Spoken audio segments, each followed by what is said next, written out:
Salut à tous les amis, ravi de vous retrouver aujourd'hui pour une nouvelle vidéo. Vidéo un peu spéciale parce qu'on se retrouve aujourd'hui pour un concept que je n'ai jamais fait sur la chaîne. Ça va s'appeler le retour en image. C'est-à-dire que dans ce concept, et vous me direz si ça vous plaît pour que je fasse peut-être éventuellement d'autres épisodes, dans ce concept on revient voilà, en images, voilà, je diffuse quelques images, archives de l'époque, on revient sur des équipes qui m'ont marqué, sur des événements du football qui m'ont marqué et je les narre, voilà, je les raconte sur la chaîne. Voilà, j'écris un texte, un épisode où je raconte vraiment une équipe, un fait, une compétition, un match, un but, un truc comme ça. Voilà, et aujourd'hui, on va parler d'une équipe, on va parler de l'équipe des Pays-Bas en 1974 et leur parcours à la Coupe du Monde de la même année, Coupe du Monde qui a eu lieu en Allemagne. Donc voilà, n'hésitez pas à me dire ce que vous en pensez évidemment en commentaire, à vous abonner, à liker, à partager si vous appréciez ce genre de concept. Et on est parti pour le retour en image. C'est parti.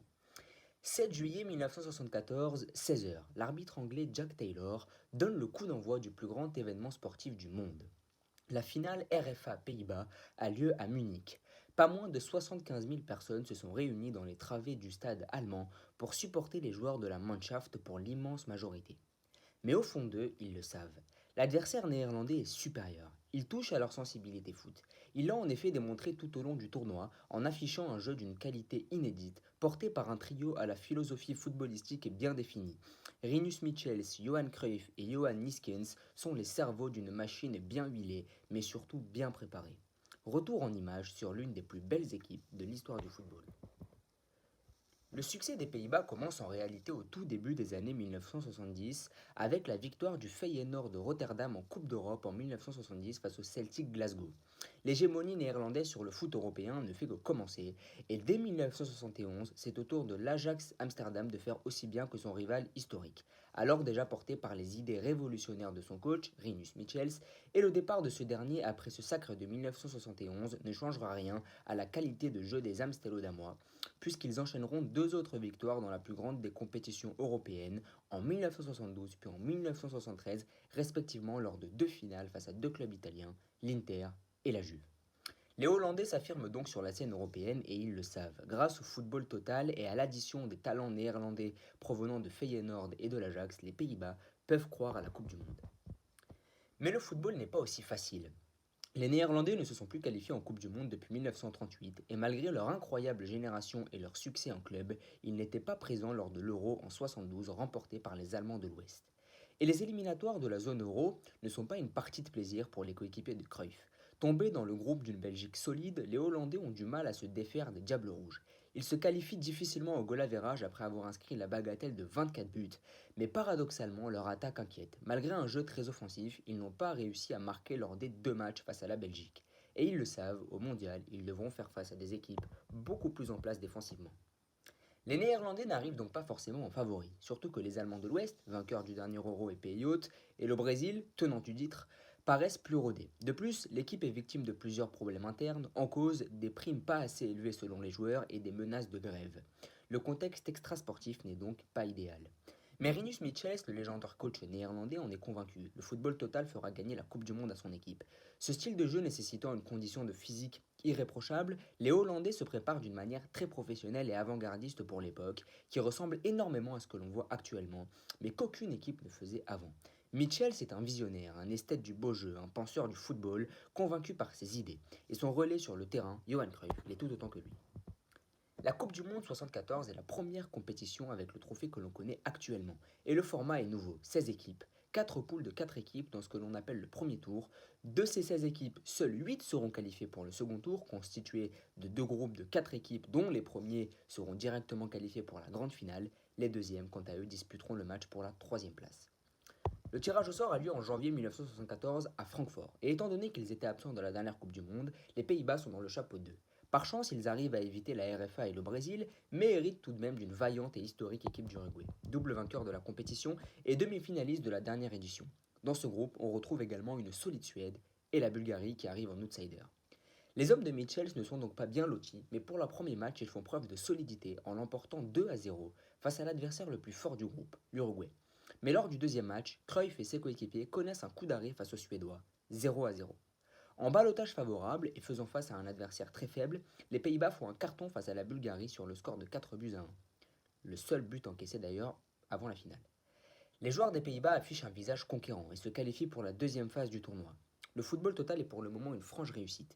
Mais combien de temps les joueurs néerlandais tiendront sur ce rythme? Le football pratiqué est extrêmement énergivore, mais pour le moment tout va bien et on commence réellement à y croire. Qualifiés pour la deuxième phase du tournoi, les Pays-Bas tombent sur le Brésil, l'Argentine et la RDA, des adversaires de très grande qualité, et pour avoir une chance de se qualifier pour la finale, ils devront faire un sans faute. Et c'est ce qu'ils feront. Premier match face à l'Albi Céleste, dont les Hollandais ne feront qu'une bouchée dans une démonstration technique et physique, avec notamment un doublé du numéro 14, Johan Cruyff. Ce match fait des Néerlandais les grands favoris du tournoi, tant qu'ils étaient supérieurs à leur rival argentin dans tous les compartiments du jeu. Lors du deuxième match, les Pays-Bas font face à la RDA, vainqueur au premier tour de leur rival allemand, mais qui sort d'une courte défaite face au Brésil. Les hommes de Mitchell s'imposent difficilement 2-0 et enchaînent un deuxième match sans encaisser de but. Ils sont réellement supérieurs à des adversaires très forts sur le papier. Le troisième et dernier match est une sorte de demi-finale. Le vainqueur du match entre le Brésil de Jairzinho, Rivellino ou encore Luis Pereira et les Pays-Bas se qualifiera pour la finale, les deux équipes ayant remporté leurs deux premiers matchs. La Seleção, entraînée par l'ancienne légende Mario Zagallo, est clairement sur une fin de cycle, et peu de grands noms composent l'équipe. Les Néerlandais, grâce à leur jeu révolutionnaire, font très mal aux Brésiliens. Après une première mi-temps vierge, les Néerlandais marquent 2 buts coup sur coup en début de seconde période. Les Pays-Bas l'emportent 2-0 tranquillement et filent vers une finale de prestige. Le sélectionneur brésilien déclarera même: Nous avons perdu face à la meilleure équipe de ce tournoi. Le match ne fait pas polémique sur le moment, mais quelques années plus tard, le président de la FIFA de l'époque, João Havelange, a déclaré que les Coupes du Monde 66 et 74 étaient truquées et que tout était fait lors de ces deux compétitions pour désavantager le Brésil et avantager le pays hôte. Ce serait pour cette raison que l'arbitre désigné pour ce match, par exemple, était allemand. Rien n'a jamais été avéré et les Pays-Bas se préparent tranquillement pour disputer le plus grand match de leur histoire. La RFA, le pays hôte, se présente paradoxalement en outsider. Même s'ils ont assuré lors du deuxième tour avec 3 victoires, ils avaient perdu face à leur grand rival la RDA, terminant ainsi deuxième du groupe lors de la première phase. Leur jeu fait pas le figure face au flamboyant football total néerlandais, mais les stars de cette équipe, Sepp Maier, Franz Beckenbauer ou encore Gerd Müller, sont prêts à faire la différence. Le coup d'envoi est donné à 16 h et les Allemands n'ont même pas eu le temps de toucher le ballon, ce n'est pas une expression, c'est bien vrai, que les Néerlandais gagnent déjà un penalty provoqué par Cruyff, fauché par Uli Hoeneß dans la surface. Le penalty est transformé par Niskens, qui inscrit le but le plus rapide de l'histoire de la finale de la Coupe du Monde. Après ça, les Allemands, et plus spécialement le défenseur Vogts, ne lâcheront plus Cruyff du match. Les Hollandais, au lieu de rester fidèles à leur philosophie de jeu et essayer de mettre le second but, vont commencer à faire tourner le ballon et vont tomber dans un faux rythme. Les Allemands vont profiter de la situation et ils obtiennent un penalty après une faute de Janssen sur Holzenbein à la 26e minute. Le penalty est brillamment transformé par Paul Breitner. Quand j'ai vu le regard de Paul, je savais qu'il allait marquer, déclara le regretté Gerd Müller à l'issue de la rencontre. Juste avant la pause, le même Gerd Müller, d'une superbe frappe en pivot dans la surface, inscrit le but du 2-1, but qui sera d'ailleurs le 100e but de l'histoire de l'Allemagne à la Coupe du Monde.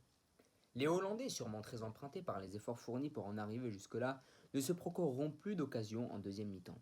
Les Allemands prennent même le dessus en prenant le jeu à leur compte et en se procurant des occasions. Une deuxième mi-temps marquée par les nombreuses fautes sifflées par l'arbitre. Un jeu haché correspondant plus à l'identité des Allemands. Le malheureux Johan Cruyff déclara: C'est la première fois que nous jouions contre une équipe qui avait mis au point un système rigoureux et qui a su l'appliquer à la lettre. De notre côté, il nous a manqué un joueur comme Gerd Müller. La malchance des Pays-Bas en finale de Coupe du Monde perdurera puisqu'à peine 4 ans plus tard, lors de la finale face à l'Argentine, ils s'inclineront une nouvelle fois sans Johan Cruyff. C'est l'un des plus grands mystères de l'histoire du foot. Comment les Pays-Bas n'ont-ils jamais réussi à remporter la Coupe du Monde, et encore plus en 1974 avec une philosophie de jeu audacieuse et novatrice, des joueurs de grande qualité et un coach aux préceptes de jeu avant-gardistes. Les Pays-Bas ont peut-être été victimes des conséquences du football total.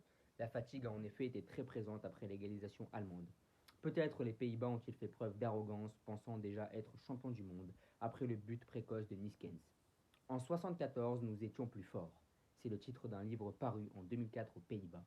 La déception, même 30 ans plus tard, était encore très présente.